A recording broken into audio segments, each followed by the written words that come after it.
When creating a budget, you want to define different categories that you want your money to go in, and you want to set percentages for each of these categories based on your total income. For example, you could do a 50-30-20 split, so 50% of your total income will go to expenses, 30% will go to wants, and 20% will go to savings. Okay, now it's time to finally start making your budget and working through it. There are a lot of different budgeting tools and apps out there. I prefer to just use Google Sheets. That way I can manually track my expenses, which keeps me more aware of my expenses. It is also free and allows me to track my expenses from anywhere in the world that has an internet connection, and that is very helpful for me. If you look on my screen, now you can see the basic budget that I have every single month. I use the 50-30-20% split for my expenses, wants, and savings. And then from there, you can see I track where I start out with my income flow and where I end up. Also, anytime I have money coming in, I track, and every time I spend money, have money going out, I track that as well. I also track where I put my savings. That way I know that my money has not just disappeared into the air, I put it somewhere. In addition to these basic categories, I've also put in a couple different formulas into this sheet so that it will automatically do the math for me. For example, over here with the 50-30-20 split, I have it set to do 50% of the total money coming in, 30% and 20%. And the way that you do that is simply you do equals, the equal sign, and then whatever math you want the sheet to do. In this case, I want it to do 0.5 times I-16, which is the cell that I have my total in.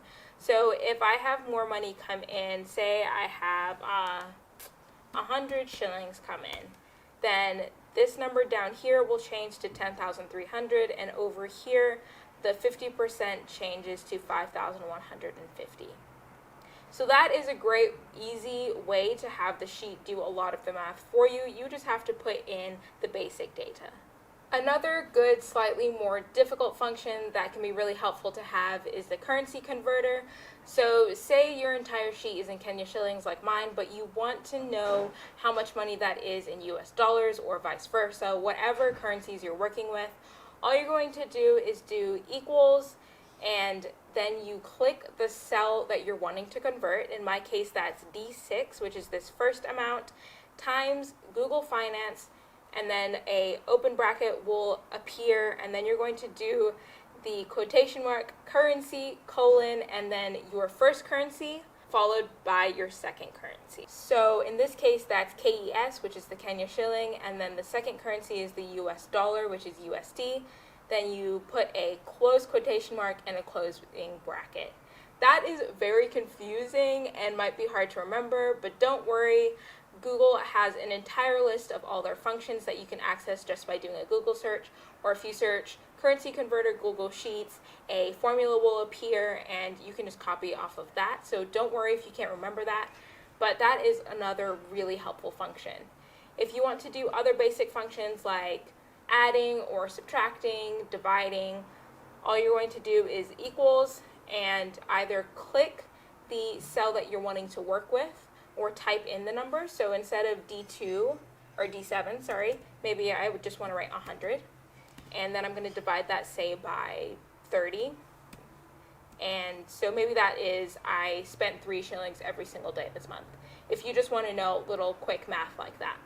Up here, you can see that I used one of those functions, the divide function, to figure out the percentage of a whole that I have here. So I wanted to see, for example, how much of my money is in savings. So I took the starting savings number, which is 200 shillings, divided by the total money number, which is 300 shillings, so that's 66.67%. And I didn't have to do that in my head. Maybe you could, but it's nice to just have that there so you don't have to keep track of it.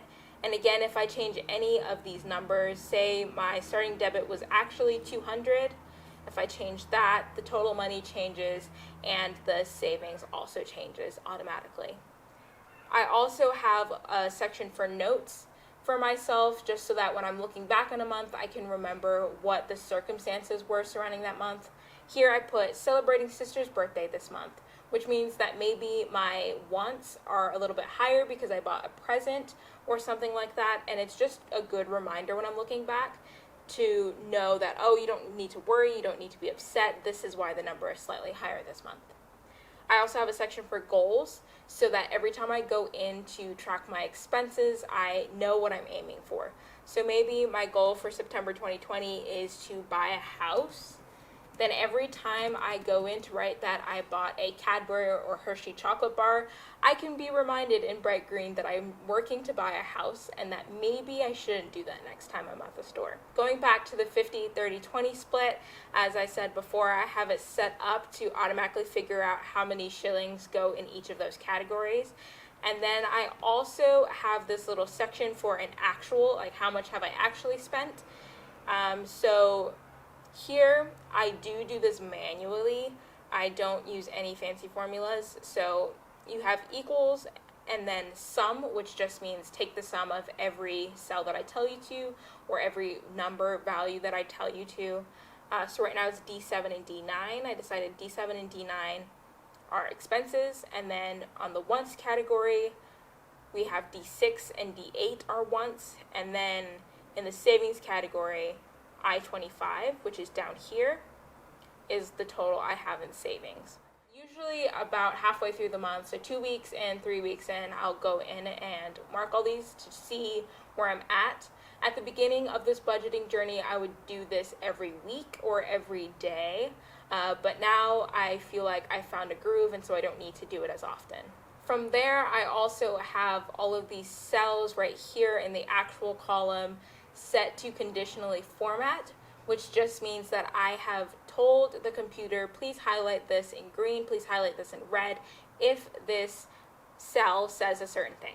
So in this case, I said, for these first two cells for expenses and wants, please highlight it in green if the number is less than the ideal, because that means that I'm saving money, and then highlight it in red if I'm going over budget.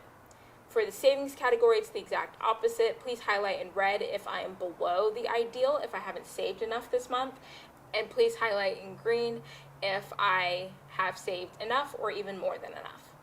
To conditionally format on Google Sheets, you're just going to go to Format and then Conditional Formatting. If you forget where it is, you can also just go to Help and start typing Conditional Format, and it will appear. Here you can see that I have two rules set for this cell. For the red rule, it applies to only M13, which is just this one cell. You can have it applied to an entire range, but I just needed it to apply to M13. So if it is greater than what the value is of L13, so you just write equals L13, then highlight it in red. And then you have the green rule, which is exactly the opposite. If it's less than L13, then highlight it in green, and you can change this color to whatever you want. I just stuck with green and red because it makes the most sense. So that's a really quick way as well to visually keep track of your expenses, and once you set it up, the computer, the program will automatically run these functions and will run them until you tell them not to, or until you mess with the syntax, so the language that you've put into the cell, and then it will adjust to whatever you have set it to now. I also set up this extra column to track how much money I have left in a category. So for example, in expenses, I still have 3,000 shillings that I can spend, whereas in savings, I need to save an additional 1,000 shillings to meet my goal. Finally, have a sum function set in here to add up all the values that I have in this column. That way I can see if this 4,548 matches up with the two totals I have in bold over here, so the 3,548 plus the 1,000, which is the savings, gives me 4,548. I know that I have added up all the cells and I have accounted for every single shilling that has come in and come out of my pool.